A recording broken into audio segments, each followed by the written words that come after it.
السلام علیکم ورحمۃ اللہ تعالی وبرکاتہ۔ نحمده ونصلی ونسلم علی رسولہ الکریم، اما بعد فاعوذ باللہ من الشیطان الرجیم، بسم اللہ الرحمن الرحیم۔ ان اللہ وملائکتہ یصلون علی النبی یا ایہا الذین آمنوا صلوا علیہ وسلموا تسلیما۔ اللہم صلی علی سیدنا ومولانا محمد معدن الجود والکرم وآلہ الکرام وابنہ الکریم وبارک وسلم صلاۃ وسلاما علیک یا رسول اللہ صلی اللہ تعالی علیہ وسلم۔ تیمم کا بیان جاری ہے، اس میں تیمم کا حکم کب اور کس جگہ پر نازل ہوا یہ بیان کیا گیا، تیمم کا طریقہ بیان کیا گیا اور تیمم کے فرائض اور اس کی سنتیں بھی بیان ہوئی۔ متفرق مسائل بیان کیے جا رہے ہیں، اس میں یہ بیان کیا کہ کن چیزوں سے تیمم کیا جا سکتا ہے اور نمک سے تیمم جائز ہے کہ نہیں وہ بھی بیان کیا گیا، اور کن چیزوں سے تیمم ٹوٹ جاتا ہے وہ بھی اس سے پہلے والے درس میں آپ نے سماعت کیا۔ اب یہاں ایک اور سوال ہے کہ وضو اور غسل کے تیمم میں کیا فرق ہے؟ یہی اس سے پہلے اس کی طرف اشارہ کیا تھا کہ وضو اور غسل کے لیے کوئی الگ الگ تیمم نہیں ہوتا ہے، ایک ہی تیمم دونوں کے لیے کافی ہے، اور وضو کے لیے جو تیمم کیا جاتا ہے اس کا بھی طریقہ وہی ہے، اور غسل کے لیے جو تیمم کیا جاتا ہے اس کا بھی طریقہ وہی ہے جو اس سے پہلے والے درس میں بیان ہوا۔ وہی کہہ رہے ہیں کہ وضو اور غسل دونوں کے تیمم کا ایک ہی طریقہ ہے، یعنی ایسا نہیں ہے کہ جو طریقہ بیان کیا گیا وہ وضو کے تیمم کے لیے ہو اور غسل کے تیمم کا کوئی الگ طریقہ ہو کہ پورے بدن پر مٹی لگائے، ایسا نہیں ہے۔ یعنی غسل کے اوپر قیاس کرے کہ جس طرح غسل میں پورے بدن پر پانی بہانا ضروری ہے، تو اسی طرح غسل کی جگہ پر جو تیمم کیا جائے گا اس میں پورے بدن پہ مٹی لگانا ضروری ہوگا، ایسا نہیں ہے۔ دونوں کے لیے ایک ہی تیمم کیا جائے گا، دونوں کے لیے وضو اور غسل کے لیے تیمم کا ایک ہی طریقہ ہے۔ اب اس سے پہلے بیماری کا بیان آیا تھا کہ بیماری کی وجہ سے اگر پانی پر قدرت نہ ہو تو اس کو بھی تیمم کرنے کی اجازت ہوتی ہے، تو بیماری سے کون سی بیماری مراد ہے؟ سوال ہے کہ کس قسم کی بیماری میں وضو یا غسل کی جگہ تیمم کرنے کی اجازت ہے؟ جواب، ایسی بیماری ہو کہ وضو یا غسل سے اس بیماری کے زیادہ ہونے یا دیر میں اچھا ہونے کا صحیح اندیشہ ہو، خواہ یوں کہ اس نے خود آزمایا ہو کہ جب وضو یا غسل کرتا ہے تو بیماری بڑھتی ہے، یا یوں کہ کسی مسلمان اچھے لائق حکیم نے جو ظاہراً فاسق نہ ہو، یعنی کلم کلا گناہ کبیرہ نہ کرتا ہو، ایسے مسلمان حکیم نے جو اپنی حکمت کے فن میں ماہر بھی ہو، جو اس نے حکمت اور طب کا جو کورس کیا ہے اس میں وہ ماہر بھی ہو اور غیر فاسق ہو، کلم کلا گناہ کبیرہ نہ کرتا ہو، ایسے مسلمان طبیب نے، حکیم نے، یا اس زمانے کے اعتبار سے کسی مسلمان لائق ڈاکٹر نے جو نمازی ہو اور گناہ کبیرہ کلم کلا گناہ کبیرہ کرنے والا نہ ہو، اس نے کہہ دیا ہو کہ پانی نقصان کرے گا، تو ایسی صورت میں تیمم کرنے کی اجازت ہے۔ لیکن افسوس کی بات ہے کہ ہمارے زمانے میں اس طرح کے ڈاکٹر ملتے گئے کہ جو اپنے ڈاکٹر کے فن میں بھی ماہر ہوں اور ساتھ میں نمازی بھی ہوں، نماز کے پابند بھی ہوں اور فاسق نہ ہو، ایسے ڈاکٹر بہت کم ملتے ہیں۔ تو بہرحال جب آپ سوچیں کہ مسلمان میں بھی یہ شرط لگی ہوئی ہے کہ مسلمان ڈاکٹر ہو تو وہ بھی کیسا ہو، فاسق نہ ہو، اور وہ اپنے فن میں ماہر بھی ہو، جو ڈاکٹری اس نے کی ہے یا حکمت یا طب کا جو کورس کیا اس میں ماہر بھی ہو، یہ چیز بھی ضروری ہے، کیونکہ مہارت ہونا، اس چیز کے لیے مہارت ہونا ضروری ہے کہ پانی نقصان کرے گا کہ نہیں کرے گا، مہارت ہوگی تبھی آدمی بتا پائے گا، اس میں وہ ایکسپرٹ ہوگا تبھی وہ بتا پائے گا، تو یہ چیز ضروری ہے۔ تو دیکھیے آپ، مسلمان کے اندر اتنی شرطیں لگی ہوئی ہے تو کافر ڈاکٹر کی بات کا کوئی اعتبار ہوگا؟ کافی ڈاکٹر کہتا تو اس کے کہنے کی بنیاد پر روزہ چھوڑ دیتے، کافی ڈاکٹر کچھ بھی کہہ دیتا اس کی بنیاد پر عبادتیں چھوڑنے لگ جاتے ہیں، تو اس کا اعتبار نہیں ہوگا۔ ہمارے کسی بھروسے کے لائق مسلمان ڈاکٹر سے رابطہ کرنا چاہیے، اور اس طرح کے معاملات دوسری چیزوں میں بھی پیش آتے ہیں، جیسے وہ ڈیلیوری وغیرہ کے مسائل ہوتے ہیں یا دوسرا کوئی کیس ہوتا ہے، آپریشن وغیرہ کروانا ہوتا ہے، تو وہاں پہ غیر مسلم ڈاکٹر اکثر مسلمانوں کے کیس کو بگاڑنے کی کوشش کرتے ہیں، یا اگر وہ نہیں بھی کر رہے ہوں، وہ کچھ اس طرح کی بات اگر کہیں، جیسے ڈیلیوری کے معاملے میں ہوتا ہے کہ وہ کبھی ایسا کہتے ہیں کہ بچے کی سانس بند ہو گئی ہے، آپریشن کرنا پڑے گا، ورنہ بچے کی ماں کو بھی، اس کی بھی جان کو خطرہ ہے وغیرہ، اس طرح کی باتیں کرتے ہیں۔ تو اگر وہ صحیح بھی کہہ رہا ہوں، ہم کو بھروسہ بھی ہو، لیکن ہمیں مسلمان ڈاکٹر سے مشورہ لینا چاہیے، مسلمان ڈاکٹر سے پوچھنا چاہیے اس بارے میں کہ فلاں ڈاکٹر نے یہ بات کہی ہے تو کیا واقعی ایسا ہے یا پھر کچھ اور ہے۔ اور کبھی کچھ کہتے ہیں، کچھ اور کہتے ہیں، لیکن حقیقت کچھ اور ہوتی ہے۔ اس طرح کے کچھ کیس ہم نے دیکھے بھی ہیں۔ ہمارے ایک ساتھی ہیں، ان کی بچی کا ایسا معاملہ تھا کہ ڈاکٹر نے ان کے بارے میں کہہ دیا کہ بچی اندر مر گئی ہے، اور اگر آپریشن نہیں کروائے تو بچی کی ماں کو بھی اندیشہ ہے۔ تو انہوں نے ڈاکٹر کی بات پر بھروسہ نہیں کیا، اور پھر انہوں نے دعائیں کروائی، اپنے پیر صاحب سے رابطہ کیا، پیر صاحب نے ان کو کچھ پڑھنے کے لیے دیا، اور اس کے بعد 2 مہینے کے بعد انہوں نے پھر سے چیک اپ کروایا تو بتایا کہ نہیں، بچی تو اندر صحیح سالم، اس کی سانسیں بھی چل رہی اور بچی پیدا بھی، وہ ہمارے سامنے چلتی پھرتی ہے وہ۔ تو بہرحال ایک دم اس میں لاپرواہی بھی نہیں ہونی چاہیے، ایسا بھی نہیں کہ بالکل اس کی بات کا بھروسہ ہی نہ کرے، اور ایسا بھی نہیں کہ پورے طور پر بھروسہ کر لے۔ وہ مسلمان لائق ڈاکٹر ڈھونڈیں جو ماہر ہو، ہمارا خیر خواہ ہو، اور اس سے رابطہ کر کے مشورہ کر کے ہی کوئی فیصلہ لے۔ تو یہاں بھی یہ بات ہے کہ بیماری بڑھتی ہے، بیماری بڑھے گی پانی کا استعمال کرنے کی وجہ سے، تو یہ ہم کو کیسے پتہ چلے گا؟ یا تو خود تجربہ کر کے اس نے دیکھ لیا، یعنی ایک بار اس نے وضو کیا یا ایک بار اس نے غسل کیا تو اس کی بیماری میں اضافہ ہو گیا۔ جیسے بخار، کبھی وہ بخار ایسا ہوتا ہے جس میں پانی نقصان کرتا ہے، بعض بخار ایسے ہوتے ہیں، تو اس نے وضو کیا اس بخار کی حالت میں تو بخار اور بڑھ گیا، یا غسل کیا تو بخار اور بڑھ گیا، تو اس کو خود ہی تجربہ ہو گیا، اب تو کسی کو پوچھنے کی ضرورت نہیں ہے۔ تو یہ ہو گیا، یا یہ کہ پہلی مرتبہ ہی استعمال کرنے جا رہا تھا پانی، وضو کرنے کے لیے جا رہا یا غسل کرنے کے لیے جا رہا تھا، تو اب کرے کہ نہ کرے، اس کو یہ اندیشہ ہے کہ اب ہو سکتا ہے کہ میں وضو کروں گا یا غسل کروں گا تو میری بیماری بڑھ جائے گی، تو اب وہ ڈاکٹر سے مشورہ کرے گا۔ کون سا ڈاکٹر؟ مسلمان سنی صحیح العقیدہ ڈاکٹر، ایکسپرٹ، اپنے فن میں ایکسپرٹ ہونا چاہیے، اور پھر کیسا ہونا چاہیے؟ جو غیر فاسق ہو۔ تو یہ چیز ہے، تب جا کے اس کو تیمم کرنے کی اجازت ہوگی۔ سوال: سردی کے سبب کس صورت میں تیمم جائز ہوگا؟ ٹھنڈی، بہت زیادہ ٹھنڈی ہے ہمارے یہاں پہ، تو ہمارے علاقے میں تو اتنی زیادہ ٹھنڈی نہیں ہوتی کہ پانی کا استعمال نہ کر سکیں۔ دوسرے کچھ مخصوص علاقے ہیں جیسے جہاں برف باری ہوتی ہے، کشمیر وغیرہ، شملہ، منالی، یا جو ہے کہ کچھ دوسرے علاقے ایسے ہیں کہ جہاں برف باری تو نہیں ہوتی لیکن پھر بھی ٹھنڈک بہت زیادہ ہے، جیسے دہلی کے علاقے، یو پی کے کچھ علاقے ہیں، بہار کے کچھ علاقے ہیں، تو اس طرح وہاں پر بہت زیادہ ٹھنڈی پڑتی ہے۔ تو کیا وہاں پہ ایسی ٹھنڈی کے موسم میں وضو کی جگہ پہ تیمم کرنے کی اجازت ہے؟ خاص طور پر فجر کے وقت جب آدمی اٹھتا ہے تو پانی بہت زیادہ ٹھنڈا ہوتا ہے، اور پانی گرم کرنے کا بھی اگر انتظام نہیں ہے، یعنی گرم کرنے کا انتظام ہے تو گرم کر کے وضو کر سکتا ہے وہ، یا غسل کر سکتا ہے، لیکن پانی گرم کرنے کا بھی انتظام نہیں ہے، تو پھر ایسی صورت میں کیا حکم ہوگا؟ کیا تیمم کرنے کی اجازت ہوگی؟ تو جواب دیتے ہیں کہ اتنی سردی ہو کہ نہانے سے مر جانے یا بیمار ہونے کا قوی اندیشہ ہو، اور لحاف وغیرہ کوئی ایسی چیز اس کے پاس نہیں جسے نہانے کے بعد اوڑھے، اور سردی کے ضرر یعنی نقصان سے بچے نہیں، وہاں پر آگ ہے جسے تاپ سکے، تو تیمم جائز ہے۔ یعنی وہ بیماری سے بچنے کا دوسرا کوئی ذریعہ بھی نہیں ہے۔ جیسے کبھی ایسا ہوتا ہے کہ ٹھنڈے پانی سے وضو کر لیا یا ٹھنڈے پانی سے غسل کر لیا، لیکن اس کے بعد فوراً وہ لحاف ڈال کے لیٹ گئے اور لحاف اوڑھ لیا تو تھوڑی گرمی ہو جاتی ہے، تو اس کی وجہ سے بیماری کا اندیشہ نہیں رہتا، یا دوسرا کچھ نقصان پہنچنے کا اندیشہ نہیں رہتا، یا وہاں پہ آگ جلائی ہوئی ہے کہ فوراً وضو کرنے کے بعد یا غسل کرنے کے بعد آگ کو تاپ لے گا تو گرمی حاصل ہو جائے گی،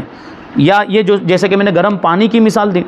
کہ ٹھنڈا پانی چلو نقصان کرے گا، لیکن گرم پانی کرنے کا انتظام اگر ہے اس کے پاس تو وہ گرم پانی کر کے وہ اس سے وضو کر لے یا غسل کر لے۔ اور جیسے ہمارے علاقوں میں تو الحمدللہ یہاں پر سارا انتظام، اور بجلی بھی ہمارے یہاں پہ وافر مقدار میں اس کی سپلائی ہوتی ہے، اور کسی طرح کی ہمارے یہاں پہ کوئی کمی نہیں ہے، تو وہ گیزر وغیرہ بھی استعمال کر سکتے ہیں، گیزر لگا لیا اس سے پانی گرم ہو جاتا ہے۔ تو یہاں پر تو کوئی ایسی مطلب یوں ضرورت ہی نہیں ہے تیمم کرنے کی، وہ گیزر وغیرہ موجود، پہلے تو ٹھنڈی ہی اتنی کم پڑتی ہے ہمارے یہاں پہ، کوئی اتنی زیادہ ٹھنڈی نہیں پڑتی، تو وہ ٹھنڈی ہو بھی تو ویسے بھی وضو کیا جا سکتا ہے، لیکن اگر مان لیجئے کہ اس میں بھی اس کو نہیں کرنا ہے تو گیزر وغیرہ میں پانی گرم کر کے اس کو استعمال کر سکتا ہے۔ آگے سوال ہے کہ کس صورت میں پانی پر قدرت کے باوجود تیمم جائز ہے؟ پانی پر قدرت ہونے کے باوجود تیمم جائز ہے۔ دیکھیں 2 چیزیں بیان کر دی گئی اس سے پہلے کہ پانی موجود ہی نہیں ہے، 1 میل چاروں طرف 1 میل کے فاصلے میں پانی موجود ہی نہیں ہے، چاروں طرف اس نے تلاش کر کے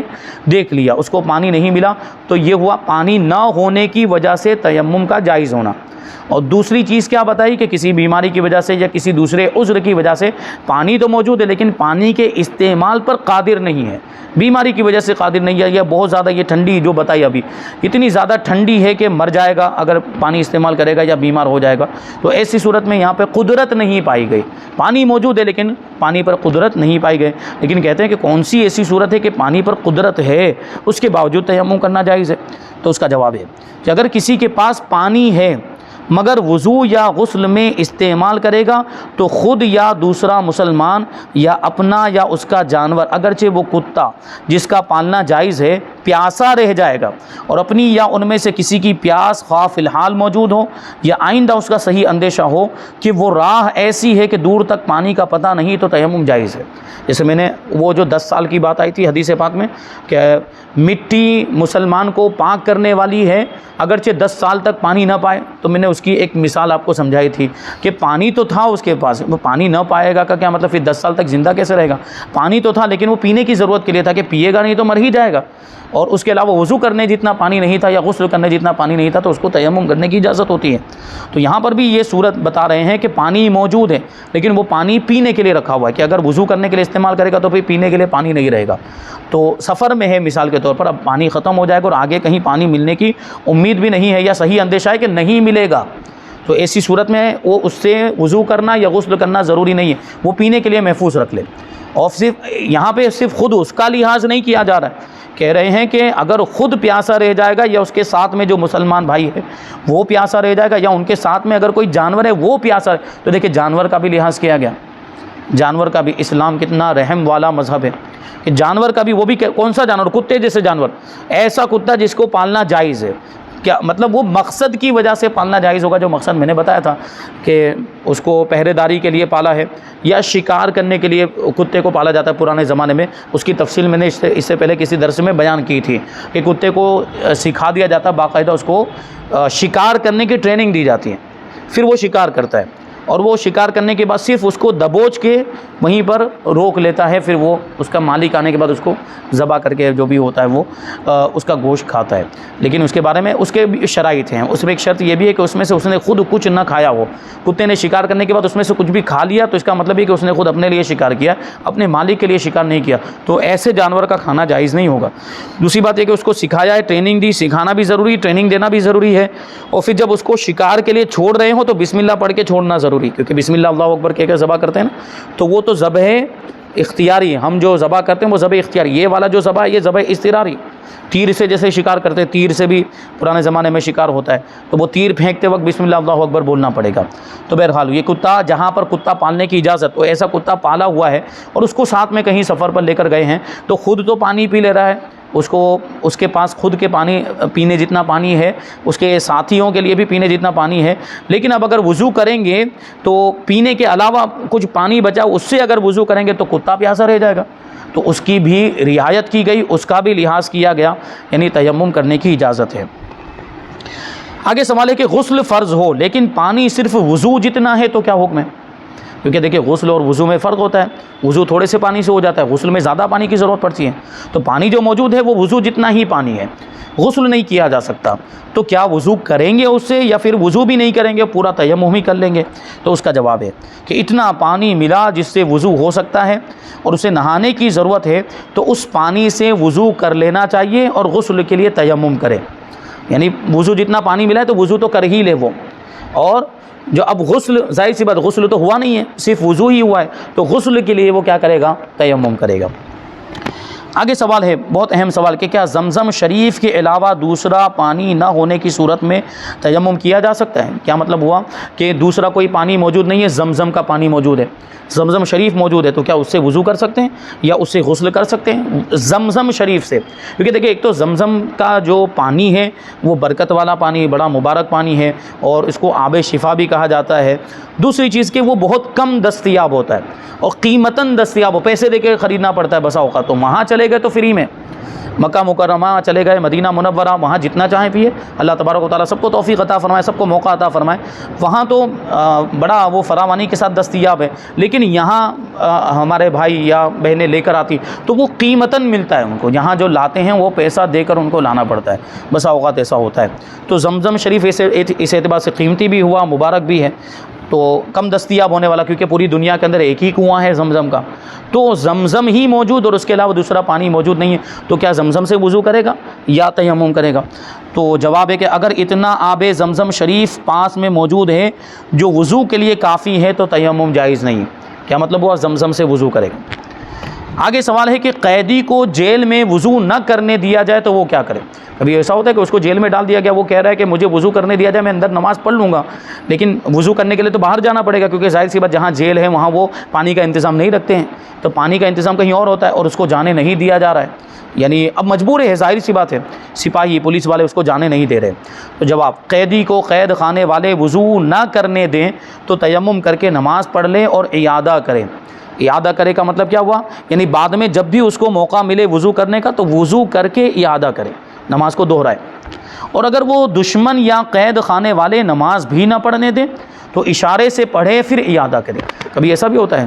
کفار نے قید کر دیا، اب وہ نماز پڑھنا چاہ رہے لیکن نماز پڑھنے کا موقع نہیں دے رہے ہیں، تو جس طرح ہو سکے وہ اشارے سے نماز اپنی پڑھ لے، یعنی وقت جا رہا ہے تو وہ اشارے سے کہ ان لوگوں کو پتہ نہ چلے کہ نماز پڑھ رہا ہے، اس انداز میں وہ اپنی نماز مکمل کر لے، پھر بعد میں جب موقع ملے تو اس نماز کو وہ دہرا لے۔ آگے سوال ہے کہ ایسی جگہ جہاں پانی ملے نہ پاک مٹی تو نماز کیسے ادا کی جائے؟ ابھی دونوں چیزیں، یعنی پانی نہیں ملے گا تو تیمم کرے گا، لیکن تیمم کے لیے بھی مٹی کا پاک ہونا ضروری، ناپاک مٹی سے تیمم نہیں کیا جا سکتا۔ تو اب ایسی جگہ پر پہنچ گیا، یعنی دیکھیں ابھی فقہائے کرام ہر امکانی صورت بتاتے ہیں، ہر پاسبلٹی کو اجاگر کرتے ہیں، اس کو واضح کرتے ہیں کہ ایسا ہو، حالانکہ ایسا بہت کم ممکن ہے کہ ایسا کہیں پر ہو کہ پانی بھی نہ ملے اور جو مٹی ہے وہ ساری کی ساری ناپاک ہو، ایسا تو بہت کم ہوگا، لیکن پانی بھی موجود نہیں اور جو مٹی وہاں موجود وہ ساری مٹی ناپاک ہے، تو مٹی سے بھی تیمم نہیں کیا جا سکتا، اور پانی موجود ہی نہیں تو وضو بھی نہیں کیا جا سکتا ہے، تو ایسی صورت میں کیا کرے گا؟ تو جواب ہے کہ اگر کوئی ایسی جگہ پہ موجود ہے جہاں نہ پانی ملتا ہے نہ پاک مٹی، تو اسے چاہیے کہ وقت نماز میں نماز کی سی صورت بنائے، یعنی تمام حرکات نماز بلا نیت نماز بجا لائے، یعنی رکوع سجدہ وغیرہ وہ کرے گا لیکن نماز کی نیت نہیں کرے گا، نماز جیسی صورت بنائے گا، نماز جیسی کیفیت وہ حالت پیدا کرے لیکن نماز کی نیت نہ کرے، کیونکہ نماز کے لیے وضو ضروری یا تیمم ضروری تھا، وہ تو ہوا ہی نہیں ہے، تو نماز کیسے ہو پائے گی؟ تو نماز تو نہیں ہوگی، لیکن وہ چونکہ نماز کا وقت ہے تو وہ نماز جیسی صورت بنائے گا، لیکن یہ بہت ہی نادر صورت ہے کہ ایسا کہاں یہ پیش آ سکتا ہے۔ مان لیجئے کہیں مطلب وہ ایسی جگہ پر پہنچ گیا کہ جہاں دلدل تھا،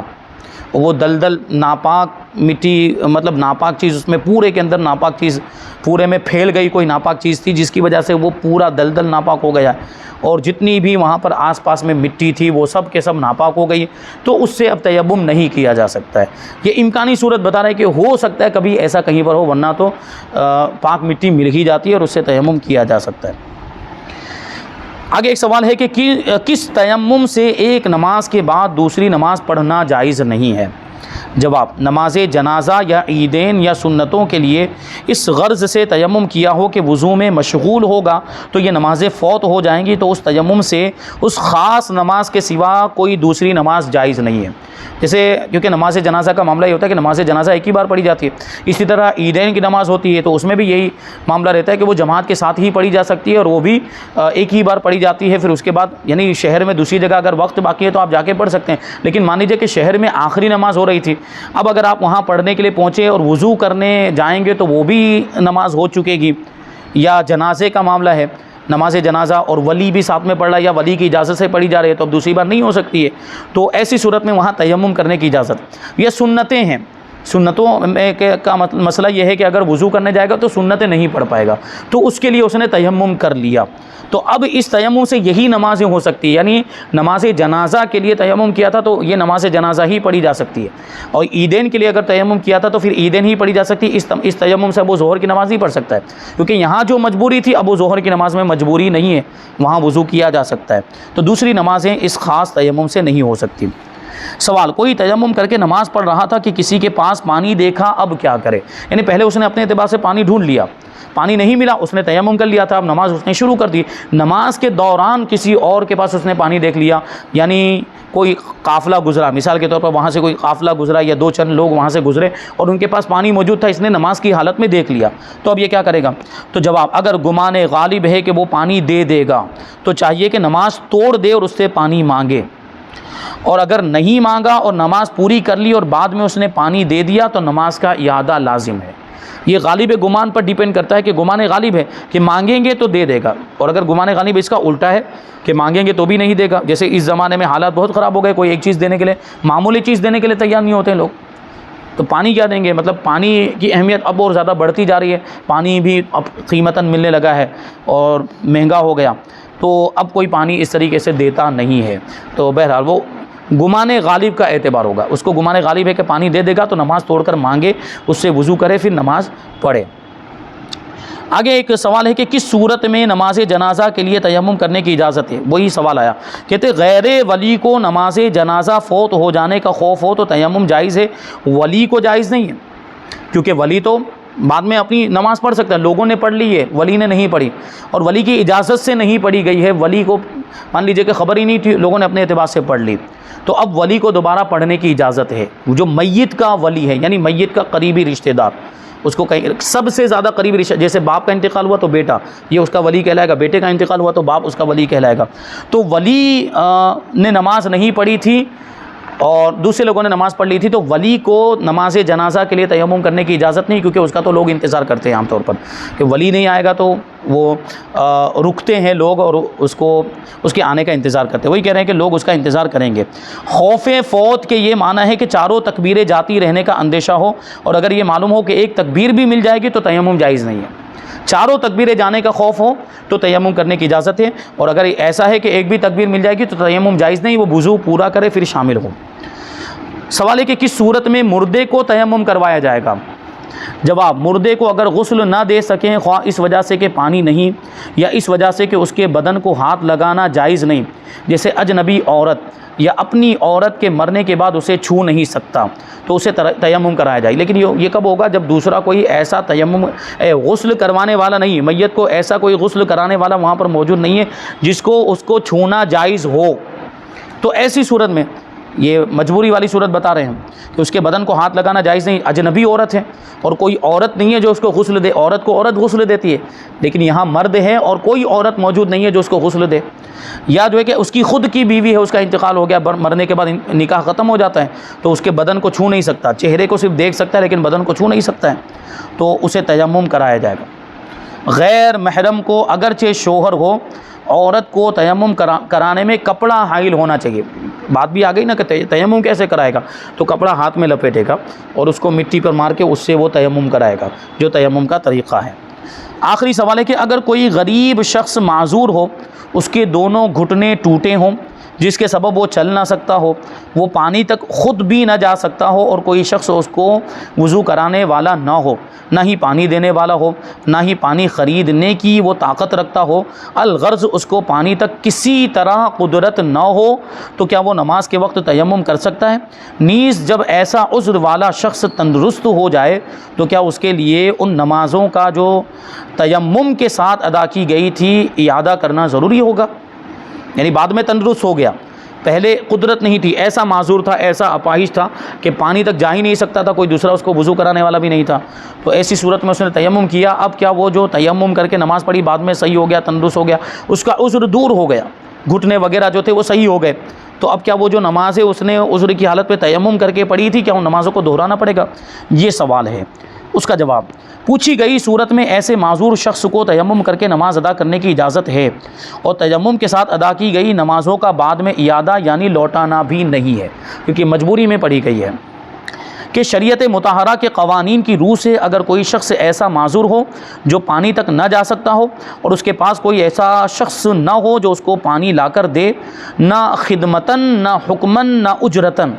یعنی کوئی خادم بھی نہیں ہے ایسا، خادم نوکر وغیرہ غلام کہ جو لا کر دے دے، نہ حکمن یعنی کوئی ایسا شخص کہ جس پر اس کا حکم چلتا ہے، جیسے باپ ہے تو بیٹے پر اس کا حکم چلتا ہے، استاذ ہے تو شاگرد پر حکم چلا لیتا ہے وہ، تو حکمن بھی نہیں ہے، اجرتن بھی نہیں، یعنی کسی کو پیسے دے کر کام کروا لے، ایسا بھی کوئی شخص موجود نہیں ہے جو اس کو پانی لا کر دے، کوئی کہہ رہی ہے، یا اجرت پر لانے والا ہو، ایسا بھی نہیں، اور وہ اتنی اجرت دینے پر قادر نہ ہو، یا اجرت دینے پر قادر ہے لیکن وہ مزدور اجرت مثل سے زیادہ طلب کرتا ہے، یعنی اس طرح کا کام عام طور پر کرایا جائے تو مثال کے طور پر 10 روپے ہوتے ہیں، لیکن ابھی اس وقت وہ اس کو بول رہا ہے تو وہ 20 روپے مانگ رہا ہے، یعنی اجرت مثل سے زیادہ مانگ رہا ہے، 10 روپے ہوتے ہیں لیکن 20 روپے مانگ رہا ہے، تو نقصان ہوگا اس میں اس کا، تو اس سے منگوانا ضروری نہیں ہے، وہ تیمم کر لے گا، تو ایسے شخص کو شرعاً تیمم کر کے نماز ادا کرنے کی اجازت ہوتی ہے، اور اعادہ یعنی نماز کا لوٹانا بھی لازم نہیں ہوتا۔ یہاں پر تیمم کا بیان مکمل ہوا، اب اس کے بعد ہے اذان اور اقامت کا بیان، انشاءاللہ وہ اس کے تفصیلی مسائل ہم آئندہ درس میں شامل کریں گے۔ اللہ تبارک و تعالیٰ کی بارگاہ میں دعا ہے کہ جو کچھ بھی بیان ہوا اس پر ہم سب کو عمل کرنے کی توفیق عطا فرمائے۔ وما علینا الا البلاغ۔ السلام علیکم۔